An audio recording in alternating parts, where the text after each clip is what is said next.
Start చేయి మాట్లాడు. మే 13వ తారీఖు జరిగే సార్వత్రిక ఎన్నికల్లో మతోన్మాద బీజేపీని ఓడించాలని ఇండియా కూటమి అభ్యర్థి అయిన కాంగ్రెస్ పార్టీ అభ్యర్థి నీళ్ళ మద్దు గెలిపించాలని చెప్పేసి ఈరోజు సదాశివపేట పట్టణంలో సిపిఎం పార్టీ ఆధ్వర్యంలో బైక్ ర్యాలీ నిర్వహించడం జరిగింది. ఇప్పటికే ఈ పట్టణంలో కానీ గ్రామాలలో కానీ సిపిఎం పార్టీ తరఫున పెద్ద ఎత్తున కాంగ్రెస్ పార్టీ గెలుపు కోసం ఈరోజు మా కార్యకర్తలు ఆర్దిశలు కృషి చేస్తూ ఉన్నారు.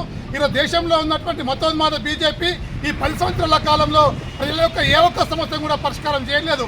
దేశంలో అసమానతలు పెరిగిపోతూ ఉన్నాయి, పేదరికం పెరిగిపోతూ ఉంది, తిండి లేక అనేక మంది కూడా చనిపోతున్న పరిస్థితి కూడా ఈ దేశంలో కనిపిస్తూ ఉంది. కానీ దేశంలో ఉన్న బీజేపీ మాత్రం ఈరోజు భారతదేశం వెలిగిపోతుందని చెప్పేసి అబద్ధ ప్రచారము ఈరోజు కొనసాగిస్తూ ఉంది.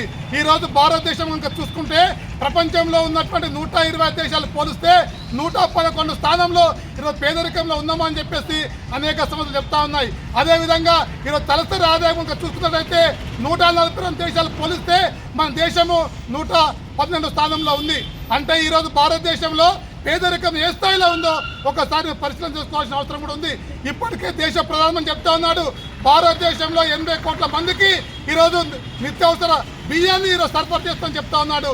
అంటే ఈరోజు 8 హక్కులు కాలర్ వస్తూ ఉంది. కార్మిక చట్టాలు మొత్తం ఈరోజు లేకుండా పెట్టుబడులకు అనుకూలంగా ఈరోజు చట్టాలు తయారు చేస్తూ ఉంది. ఈరోజు భారతదేశం యొక్క సంపద 100 కోట్ల మంది సంపద ఈరోజు కేవలం 21% మందికే ఈరోజు చేరుతా ఉంది. అంటే పెద్ద పెద్ద పెట్టుబడిదారులకు కార్పొరేట్ సంస్థల కోసం ఈ ప్రభుత్వం పనిచేస్తూ ఉంది. ఈ 10 సంవత్సరాల కాలంలో 16 లక్షల కోట్ల రూపాయలు ఈరోజు పెట్టుబడిదారులకు బీజేపీ ప్రభుత్వం రాయితీలు ఇచ్చింది. అంటే ఈ ప్రభుత్వం ఎవరి పక్షాన ఉంది? కార్పొరేట్ పక్షాన ఉంది, పెట్టుబడిదారుల పక్షాన ఉంది. అందుకే ఈరోజు ఇండియా కూటమి అభ్యర్థి కాంగ్రెస్ పార్టీకి ఈరోజు సిపిఎం పార్టీ సంపూర్ణంగా బలపరుస్తూ ఉన్నాం. గెలుపు కొసరించాలి, కాంగ్రెస్ అభ్యర్థిని గెలిపించాలని చెప్పేసి కూడా అందరికీ సిపిఎం పార్టీ తరఫున విజ్ఞప్తి చేస్తూ ఉన్నాం.